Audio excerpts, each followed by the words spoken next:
Welcome to the Perennial Pride podcast. Thanks for joining me as always, and hopefully you're getting tons of value out of this as you go on your own educational journey to build and control your own wealth. Today is an interesting topic as most of the news around the financial world is so focused on investments and growth, and it's all very important. And people are trying to get that investment alpha, the alpha for their returns on their investment. Well, there's another area of our financial life where just probably misunderstood or overlooked of grabbing tax alpha that you can benefit for your financial life by taking some time to look for opportunities that have tax advantages legally to support your wealth. So today we're going to cover a lot of different areas and facets of this topic and hopefully demystify what this is all about and see how you can gain your own tax alpha. So, where do we start with this? Well, obviously, the biggest thing, especially when people who have built some level of success in their business, their jobs, their investments, and such, when they look at that collectively, if they ever looked at it, they know that their number one expense that they all face, and you may face this too, is taxes. And it can come in a whole host of different shapes and sizes, from federal to state to property, you name it. It just is an endless supply of taxes. Our code has plenty that can nip you in the bud, nip your wealth in the bud. And sometimes you may not even recognize it because it isn't sitting on any statement. Like you look at your investment statement, you may not even see it, but these are losses that are just flowing out of our financial life just naturally throughout the year. And sometimes people don't realize if there's anything you can do about it. And reality is most people are taught, hey, you should save a portion of your income or wealth and put it into investments, which is very wise and good advice. But look what happens when you miss the other side of it, the expense side that could be 40, 50% of the money coming into your world is basically siphoned and essentially lost that you can never use or use to grow wealth or enjoy throughout your life. Like that's a massive tax drag that sometimes goes unnoticed because it just naturally goes away. They didn't create these sort of these patterns of withholding by accident. They do it, and you don't even see the money when it comes to your bank account. You get the aftermath of it. You get to see the after tax. They're already holding it because they know they want to hold it for the IRS reporting next year. So you get used to it. What's this net amount? And so that is a tax drag that a lot of people have just come to accept to a lot of degree, and then they have their bill they got to pay at the end of the following year to account for what's happened. But is now become such a normal thing. People don't even see or even know about it. They may have at the end feel like they've lost a lot of money, but when they look at it over a number of years or over a course of time, they were able to keep all that money. That could be a massive and multi-million dollar sort of expense to their wealth or long run. And that to me is worth paying attention to, especially when you have that size of taxes in a given year at different levels of state, federal, et cetera. So when we think about tax drag as a topic, it comes in a whole bunch of different forms. Obviously, when people start citing things like investment returns, they often can forget about, well, what's the after tax sort of result of it because that's really what matters to your bottom line. What do you actually get to keep? So if someone says, hey, you can earn a 10% return, but what is the actual after tax or the implication for that? And that's important to factor in because that's really what in the end is going to compound and grow over time. So that really matters. And for most people, when they're thinking about tax planning, right, the most common sort of topic is deferring. That's usually the default mechanism. And most people associate it with, hey, I get to put some money into my company 401k plan or an IRA account, a retirement account. And I get to put money in there and get a tax break in that given year and allow my money to grow and compound tax deferred. But what's growing inside those types of accounts is a growing tax bill, right? That is invisible to a lot of people. They feel like they have $1 million sitting in this account potentially, but really they're in partnership with the IRS now. When they get to use those dollars down the road, whatever tax rates look like in the future, there's going to be a cost to access your money. And that's just the reality of it, right? You're getting a break up front, but you're growing tax drag on this down the road that that money is not completely yours to use. You're in a partnership with the IRS, and they have a bunch of rules of when you can use it and what rate is going to be is only going to be dependent on what the code is at the time. So we don't know that going forward. So there's some level of uncertainty around that. So it's really important to really put that in perspective because that's where I see the vast majority of people who are doing some level of tax planning cite as their main strategy. Let's defer taxes, and then hopefully when I get to use that, the taxes are lower, and I can win in that scenario. And there could be situations where that can work, but what typically happens for most people as they're positioning their assets, they have very few assets sitting in things that actually are immune from taxes or at least have tax advantages to them in different types of assets or investments. And so they're very concentrated in this tax deferred world and they're now having to pay a price at it, especially if they've been very successful. That bill can be very big and we don't know what that tax rate will look like in the future. So people are just at risk of it and they don't like it. They didn't like paying taxes on the front end, they're definitely not gonna like it on the back end, right? When it could be even more expensive. So these are the types of things that people need to at least be aware of and plan for because if you hold in these accounts, that's why there's different types of accounts to consider, whether it be Roth or even brokerage accounts, having a good mindset, understanding of how they all fit together. It's not saying one is the only option, right? Whether tax-free itself, because that comes with its own consequences to get it in there, but understanding that you need to understand the diversification element of it isn't just the investments that you have, but the types of accounts that they're sheltered in that really will help you understand what kind of tax sort of situation you may be experiencing down the road and how do we build it in a way so that you can have the most money at the end to use, right? And eliminate the tax drag on it and use them in concert with one another along the way, right? That's really important and key to understand. And when we think about this, and this is why you always see this on the investment world is, hey, put your X dollars into this account and say arbitrarily earn 7%. This is what it could amount to someday, right? Usually that's equated to like the stock portfolio. They say the US market has done this or this amount of time. And most people are saying, what if I save 10% of my income, $10,000 off 100,000, and what it could grow to? That's usually what it is. But think about it from the tax side. And a lot of people I'm coming across are maybe making, say, $500,000. You might be paying over $100,000 of federal taxes if you do no tax planning, right? That's 20% of your money basically at a federal level only, right? That doesn't even account for state or other taxes that's going to the federal government. What if you can save 10, 15% of that amount and grow that? What could that look like? And when we're looking at it from just the compounding of wealth, imagine you can save 15,000 of the 10 of the 100,000 that you would have paid in taxes, just 15% of it. You're not even trying to eliminate all of it.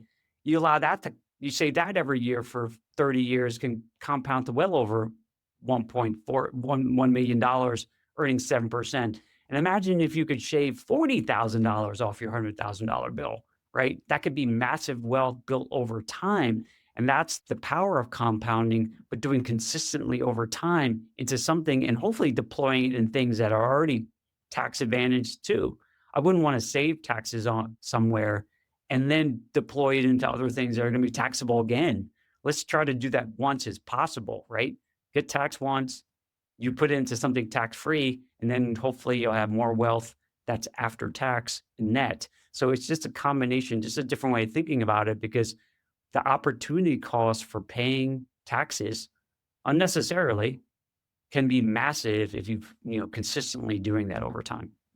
So you may be thinking like, who is this for? Like, who does this impact the most? Is it something that is happening to me? And possibly, but what we're seeing in a lot of scenarios, and again, these are folks who are higher income folks, working jobs, being successful in their own right, business owners who are just creating a successful business with significant amounts of income, and they're just so busy in life, right, trying to manage it all that we see oftentimes because a lot of the financial world is centered on like just growing and investing in putting investments in place. They forget about how do we play on the defensive side to help reduce taxes and expenses in people's lives. It's not even as a sexy topic for a lot of folks, and it's not something that is so center and focus in marketing and in the financial world. It's about investments, right? You hear it every day. It's like, what's the S&P, what's the stock market doing today? How did it do? That's usually what gets reported. And so these are things that just are not, the tax side of it is not really talked about as much. And especially when people are busy and sort of trying to manage all the different aspects of life, the concept of planning for taxes is not really on the table. Oftentimes, I come across people who maybe start thinking about it. They're like, I didn't even know there was people that did this, right? Because I go to my CPA or enrolled agent, and they're great. They do a wonderful job, but they rarely ever tell me anything to think about proactively planning for anything. They're always typically reporting in the rearview mirror, looking backwards, which is a core element of their job for compliance. That's a necessary thing, and they do a great job of it. But unfortunately, there are a lot of folks in the tax professional world that are not thinking forward looking, looking out their front view mirror and helping people plan. And so oftentimes I come across people, they said, I, my professional never even mentions anything. They told me I can't do anything. And I think there's just a product of that industry. It's just so complicated. Tax code's complicated. A lot of great tax professionals, and you may be one listening to this right now, like you just don't have the time to sort of expand and grow and learn those other areas. What can I do on the proactive side, right? The reporting side is just so difficult. So I see there's like that combination of the two, of the craziness of of people's lives and the busyness, and trying to carve out time to think about is too much. And the professionals that they've hired that you think might be the ones that could help are also extremely busy and focused on trying to just manage the compliance arm of things. That's why a lot of this never even gets brought up in any conversation, and it goes unnoticed, right? Until someone perk up or someone experiences or starts hearing more about it. It just is this invisible thing that, is a treasure trove of possibility for people if they're willing to be open-minded. And it's not about trying to bend the law. It's actually just following the law, because the tax code is set up in such a way, it's an incentive structure. The tax code is created to help incent certain things that the government wants us to do, and you just have to pay attention to it. And so you just have to sort of use that lens, and then you could do things legally, productively, and it actually supports the economy, but it needs a proactive approach, and certainly people who are interested in learning about it to explore how they can do it for themselves and their families. So it's a really important area for people to start thinking about, because it does go unaddressed for years and years, and a lot of people would just kind of live with it. But just like anything in life, like things change, and there are possibilities out there for people who are open-minded to explore on both the tax professional side as well as the client side. They're there for the taking. So now you have a better sense of that this could be costing you significant dollars of wealth over your lifetime, and everyone's situation is going to be unique, and that's why you need some professional help to start looking at these things. But just like anything, it's hard to understand what to do with it until you start like measuring it and knowing what the actual sort of situation you're dealing with and seeing what is possible. And that's why this is a perfect time to start thinking about it. We are, at the time of this recording, kind of middle of the year. And there's still time for people to, as they're evaluating this, to plan, to implement certain things that can have a tremendous impact on their current sort of tax sort of liability for this year and for future ones as well, to help you start building that forward, to build a much more tax efficient sort of ecosystem in your financial life. And this is really great time because you can plan, take some time, because obviously a lot of times we end up in a situation where someone wakes up in December and realizes I did nothing and I want to try to do something. But everyone knows when you try to rush things, it's probably not the most efficient process, right? For anyone's sake. And, you want to be able to have some time to really plan, evaluate these things, the options, and see how they fit into your broader financial life. Because the reality is this around taxes, and it might be a significant amount and opportunities for you, but it's really important to recognize that this is one piece of your puzzle to help drive your other areas of your financial life, because it's not just about the taxes, it's how these dollars will help support things you're trying to build today and tomorrow. I'm a big proponent of that, taking a lens of that tax planning, yes, it's important, but the more important piece is that the money you get to save and help the economy and help produce things for the country, that those are great things, but they also can help serve your life, right? What is it going to do? What is this extra money going to do for you? Right. And having that grounding is very key, because then you'll know that, yes, the saving money is great, but the value is bringing you is way more than just a dollar saved. It's producing much more enjoyment and fulfillment in your life, and connecting those dots will give you a better understanding why this is important and why it's worth planning. Right. And you got to understand the magnitude of that requires you actually stepping forward and getting some advice, whether you're going to your CPA, your direct one, and asking them, what can he or she do for you? Do you have any ideas? Do you know anyone who could help with this? Or even reaching out to me? I have a plethora of CPAs and enrolled agents and myself to help assess things for you. If you ever want to get a second look at, or first look at, what's happening and what could be done, I would urge you to do it now. This is a great time to be thinking about it, and allows you to learn, understand what's possible, and really have a massive impact on your wealth now and in the future. Thanks for joining me on this episode today. I really am grateful for you as listeners to the Perennial Pride podcast. I hope you're getting some tremendous value out of it and hopefully pushing you along your journey to financial freedom. I put this podcast together really to help you get more educated around your finances so that you feel empowered to live the life that you really want. And if you like the content that you heard today or watched, then I would encourage you to go to my website, perennialpride.com. There's tons of other content there. And you can access my book, Wealth Beyond the Numbers. You can buy it there on my website. It's a aggregation of a lot of great tips and tools I've learned to not only build my wealth in my accounts, but build wealth in my life and abundance and joy, and something that has a lot of my experiences in the journey that I've been on personally. Hopefully that can be also of value to you as you sort of move forward.